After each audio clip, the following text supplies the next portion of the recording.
రెండవది స్ఫటికలింగం నిర్గుణ స్వరూపం. స్ఫటికలింగం దగ్గరికి వెళ్ళి కూర్చుని దానికి జరుగుతున్నటువంటి అర్చన చూసినా, దానికి జరుగుతున్న అభిషేకం చూసినా అసలు పరబ్రహ్మము యొక్క స్వరూపము అవగతమవుతుంది అన్నారు. ఎందుచేత స్ఫటికలింగమునకు ఉన్న రంగేది అని అడిగారు అనుకోండి, అసలు స్ఫటికానికి ఈ రంగు ఉంటుందని చెప్పడం కష్టం. అది తెల్లగా ఉంటుంది.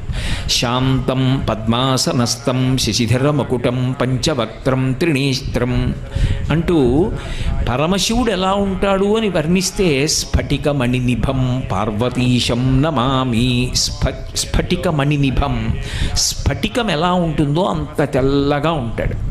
ఇప్పుడు స్ఫటికలింగం తెల్లగా ఉన్నదాని దగ్గరికి తీసుకెళ్ళి మీరు ఒక ఎర్ర పువ్వు ఇలా ఉంచారనుకోండి, స్ఫటికలింగం అంతా కూడా ఎర్రగా అవుతుంది. ఇప్పుడు ఎందుకు ఎర్రగా అయింది? దాని ముందుకు ఒక